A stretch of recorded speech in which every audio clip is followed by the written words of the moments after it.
was a big one. Another earthquake rattles Southern California. Tonight, the damage left behind as people describe the strong shaking. That was intense. That was, I felt like a truck hit the building. Oh my God. Woo, that was a good one. And good evening, everyone. Welcome to West Coast Wrap. I'm Alex Savage. Tall buildings were swaying. Items came crashing down from store shelves, and a broken pipe caused a mess at one city building. All of this the result of a 4.4 magnitude earthquake that hit Southern California today. This afternoon's quake was centered several miles northeast of downtown Los Angeles in the Highland Park neighborhood. People reported feeling it as far away as Santa Barbara and even into Mexico. Fox 11's Haley Winslow spoke with some people who got quite a jolt. Just a huge jolt to the house. It was quick, but super scary.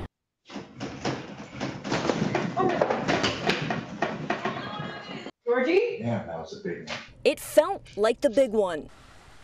Like the kitchen was moving and we went under the table. Though only a 4.4 magnitude earthquake, it seemed much stronger. Centered near LA's Highland Park just after noon Monday, many Southern Californians report it sounded like a freight train, with a rattle and rumble felt far and wide and lasting way too long. Yeah, it felt like a couple of seconds, maybe a 3-second, a big jolt, and then maybe 2 to 3 seconds of little after jolting, and yeah.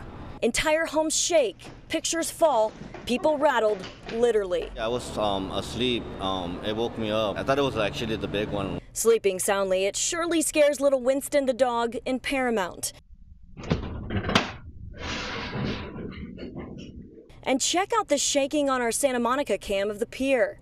At Pasadena City Hall, a pipe bursts and a woman gets trapped in the elevator. That's Debbie, and she was trapped in there, but she got out safely from our wonderful firemen who are used to coming to that elevator if needed. This is my first quake in seismology. It's a big day. Seismology students at Caltech, some frightened at first, quickly get back to business, sizing up this earthquake. So what does it all mean? Well, here's LA's quake expert, Lucy Jones. There's a lot of people on top of this earthquake. Fundamentally, if, the other earthquakes you've been feeling and saying, oh, I don't usually feel a 4 or it's small in a 4, that's because you were farther away. This is very much the population. Former President Trump was interviewed by Elon Musk live on X tonight. Over 1 million people listened in as the two men discussed the assassination attempt on Trump in Pennsylvania last month. The Republican nominee praised the Secret Service and police and said that it was a miracle that he turned his head just before the bullet struck his ear. He described the moment when he raised his fist for the crowd. I was hit in the ear. I want to get up. Let me get up. And so I got up, and the crowd didn't know what to think. I mean, this was so many people, and you could see they were confused. They didn't know what to think. And I wanted to let them know I was okay. It was very important for me to let them know that. And they went wild. You've seen the after. They didn't go wild when I got up because they didn't know, was I alive? You really couldn't tell. When I stood up before the hand, before the fist in the air, they didn't know if I was alive. Nobody did. And when I put the fist up, they were just relieved and happy and thrilled, and the place went crazy. This interview was delayed by more than 40 minutes because of technical problems. Musk said the social media platform was hit with a large denial of service attack. The Democrats' vice presidential candidate will focus more attention on the West this week. After attending rallies with Vice President Harris in Las Vegas and Phoenix last week, Minnesota Governor Tim Walz will make 2 appearances on his own in Southern California tomorrow. He plans to speak at a convention for the American Federation of State, County, and Municipal Employees in Los Angeles. He'll also attend a campaign reception in Newport Beach. On Wednesday, Walz will attend another campaign reception in Denver. After that, he heads back east to campaign in Boston, Newport, Rhode Island, and Southampton, New York. The vice president may return soon to the San Francisco Bay Area for more fundraisers after she raised about $12 million during an event over the weekend. A long line of donors waited to enter San Francisco's Fairmont Hotel yesterday. Tickets range from $3,300 to $500,000. About 700 people attended the event, including Governor Gavin Newsom, former House Speaker Nancy Pelosi, Congresswoman Barbara Lee, and San Francisco Giants president Larry Baer.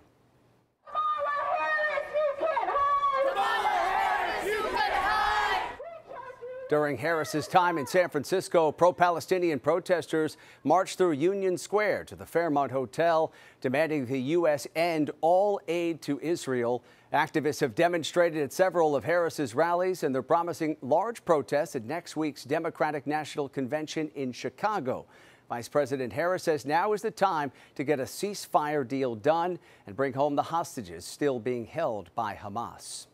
On Thursday, President Biden and Vice President Harris will make their first trip together since Biden ended his candidacy. The White House says they will head to Maryland for an event that will be focused on lowering costs for Americans, an issue Biden says he wants to focus on during the final months of his presidency. Security preparations are underway in Chicago for the start of next week's Democratic National Convention. Crews were busy today installing fencing along the perimeter of the United Center where the convention will take place. Streets are also being closed off to help direct traffic in this area. And the Harris Walls campaign is reportedly planning to limit the number of famous faces appearing at the DNC. In years past, actors and singers would speak or perform at the convention, but TMZ reports the Harris campaign is wary about leaning too heavily on Hollywood celebrities, worried about how that might sit with voters across the country. Told us that what they don't want is a parade of celebrities on stage at the DNC. That's not to say that there won't be celebrities in Chicago.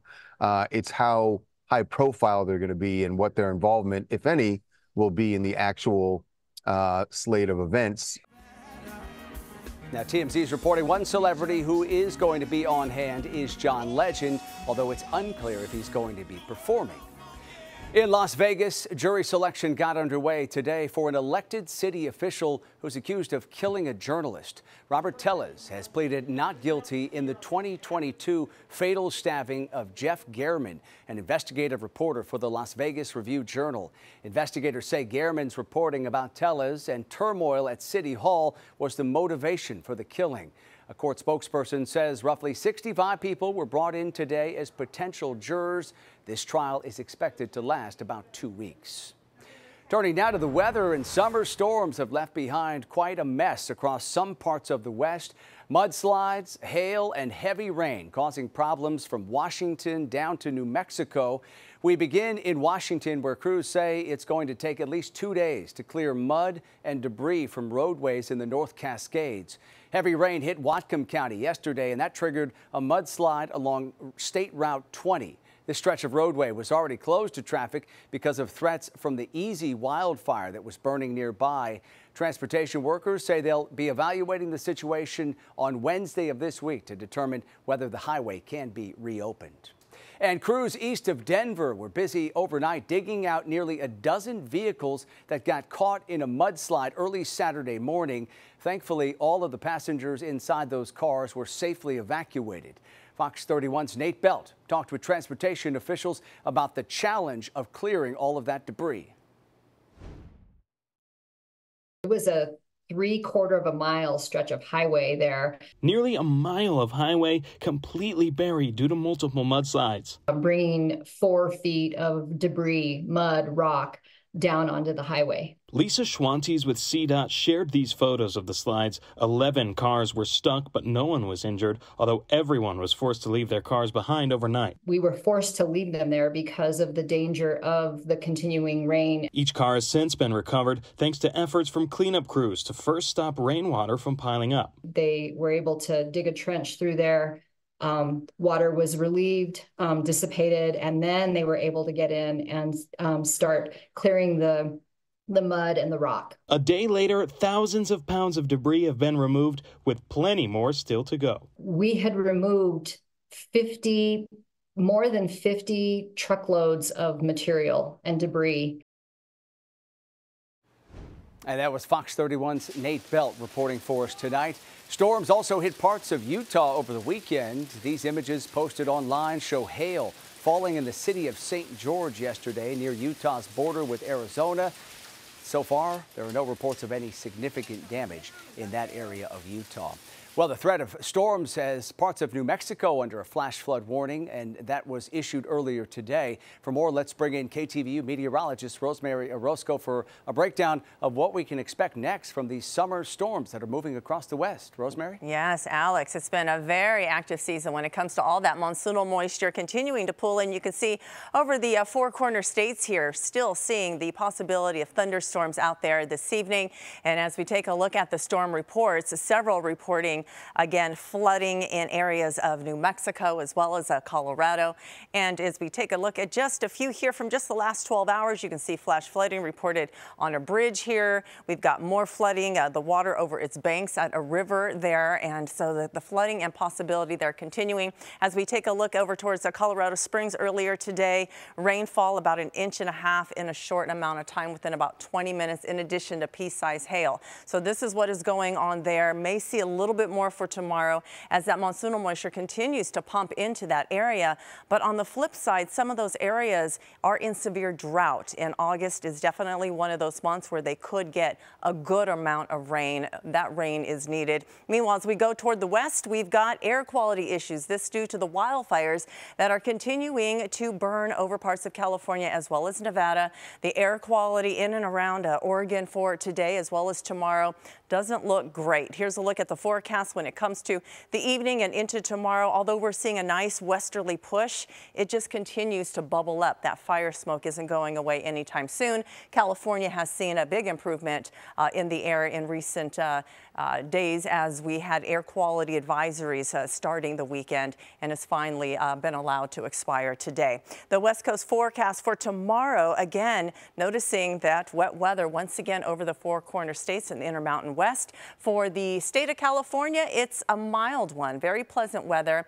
Temperatures are falling off by a few degrees, even a little bit below average for parts of California tomorrow. Not the case in Phoenix, Arizona, where it will be above 100 degrees once again into the afternoon. And as we take a look at the West Coast forecast, the 3-day outlook here, again, California sitting pretty, upper 60s, low 70s expected for the San Francisco area. We've got low 80s for downtown LA. We go to the Intermountain West, thunderstorms in the forecast, not only for tomorrow, but Wednesday as well. And it's warm, so it's very warm, it's very muggy, and areas over Phoenix going to be above 100 degrees now through Thursday. Alex? I didn't think about anything else, but like, let's get everybody out and we'll deal with the rest later.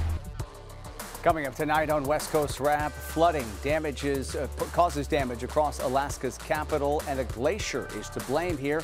We'll break down what's being done to help the victims of this rare flooding event. Also, the countdown is on to the next Summer Olympic Games. We'll show you how Los Angeles is getting ready to play host after learning lessons from this year's games in Paris. Nearly 300 families in Alaska are salvaging what they can after a massive flood from a lake dammed by a glacier. Crews in Juneau released a new damage assessment report earlier today, and it shows that homes, apartments, condos, and at least 2 businesses suffered damage last week. The state right now is working with families to supply some recovery assistance funding. Some victims say they didn't expect to need to evacuate so quickly. I honestly didn't think about anything except for getting everybody out.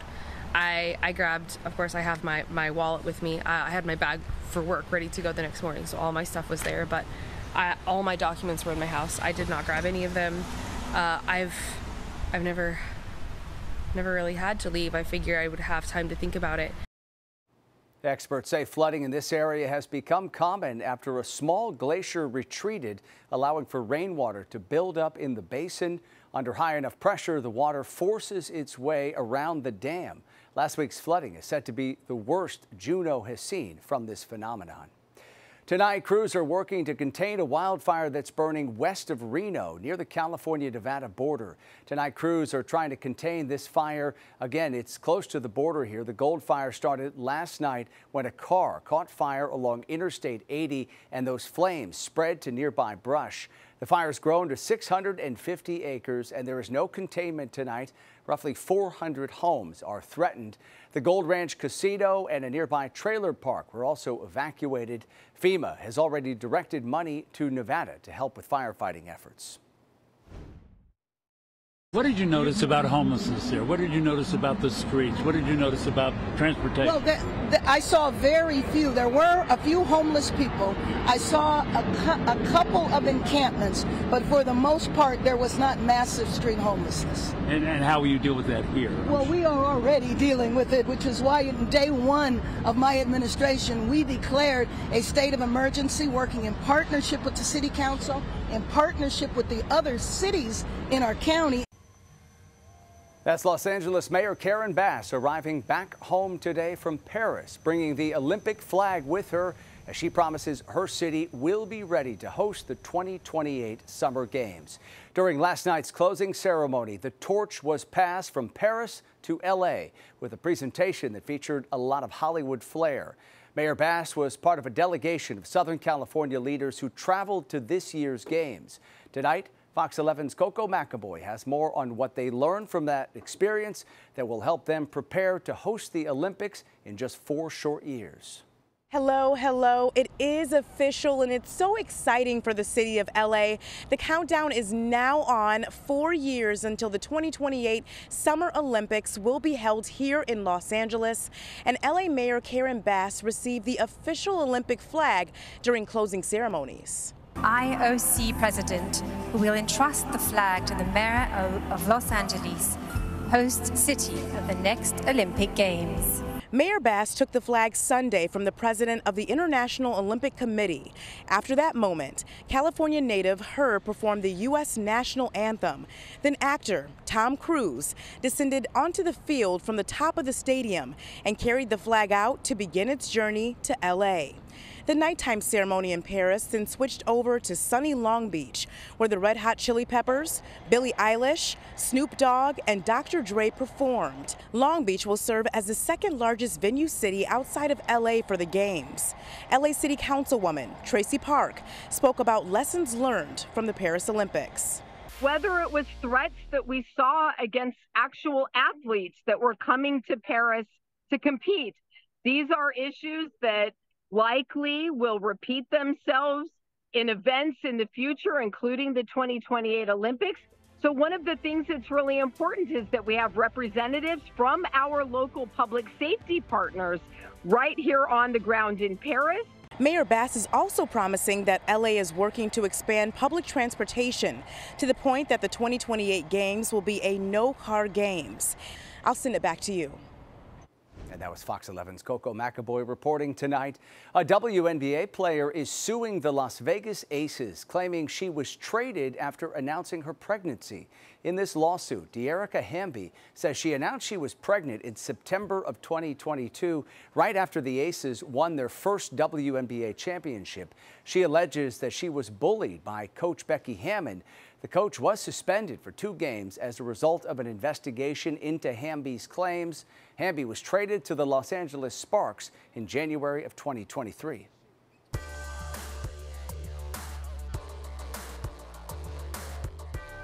Coming up tonight, a double whammy for household budgets across the West. Car and homeowners insurance on the rise. We'll take a look at what's driving up those rates. Also, from new rides to dining experiences, we'll show you how Disney plans to entertain theme park crowds of the future. Those who waited up late last night in the northern U.S. to see the Perseid meteor shower got quite the celestial treat. Time-lapse video published by the National Weather Service captured a vibrant aurora borealis over Glasgow, Montana. The Space Weather Prediction Center had issued a strong geomagnetic storm alert for this weekend. This marks the most intense space weather since the May storms, which caused global displays of aurora lights seen as far south as Florida. But quite the show there over the weekend for many people. Car insurance rates have skyrocketed, and they may not be done climbing just yet. Experts are calling it the fastest spike in half a century. KTVU's Tom Vakar has a closer look tonight at the numbers and the factors behind the hikes. Online insurance agency and price comparer Insurify.com, partially funded by insurers, says car insurance premiums that increased last year 24% will do the same by the end of this year, 48% in all nationwide. California could hit 54%. Insurance agents are caught between insurers' ever-increasing rates and the customers' ever-decreasing ability to afford them. Some of our companies are completely shut down for any new business this year in California, so closed completely. And for those that are open, for one of our carriers only allows us to write 2 new accounts per month. We are experiencing the worst homeowners insurance crisis ever in California currently, with no end in sight. Only one company out of the 7 Schaefer uses will write new auto policies as before. I've had clients tell me they're ready to move out of California because of the cost of insurance. We came to Mash Gas in Orinda, a place that always saves consumers on money and where consumer-conscious people shop. We asked them about car insurance. I actually lost my homeowners and car insurance last year from a company, and I had to go look for insurance, and I was able to get insurance and I'm very happy with it, but it is costing me more money. It's ridiculous. The Department of Insurance is not controlling them at all, and I swear they're in on it because they don't really care. That's why so many people are moving out of California. These companies are just going to force us out. And to my surprise, since I don't write a lot of business in those states, the auto insurance premiums weren't any less. Perhaps they were even more than what they were paying in California. Insurers say the California Department of Insurance does not give them the rates they need, resulting in policy cancellations. Now the department is giving the okay. Safeco recently gained approval for a 25% rate increase starting next week. The Department of Insurance is letting the insurance companies catch up. Insurers say high-tech cars are much more expensive to replace. Repair costs are up 20% in the last year. Technicians are in short supply. More extreme fires, floods, and storms cause higher losses. Auto theft is up. Post-pandemic drivers are more aggressive, with deaths not seen in almost 2 decades. Small comfort when the bills come. We are getting screwed in California. Gas, insurance, everything. And you are paying for it. Tom Vakar, KTVU, Fox 2 News. Finally tonight, major expansions are coming to Disney's theme parks. The company says it's planning to bring new rides, lands, and shows to its parks in California and Florida. Fans of Disney World in Florida can expect a new Villains Land and Cars-themed ride at Magic Kingdom, as well as jungle-inspired attractions at Animal Kingdom. California's Disneyland will debut Tiana's Bayou Adventure, which will replace Splash Mountain this November. A Coco ride is also going to be added at California Adventure, as well as new experiences for the Avengers and Avatar. Disney says fans can expect those new attractions within the next 5 years. I imagine many people looking forward to those new attractions. That does it for West Coast Wrap tonight. We appreciate you watching. And a reminder here before we go, you can stay up to date on all the stories we're covering across the West at westcoastwrap.com. You can also stream our shows using the free Fox Local app. Have a great night.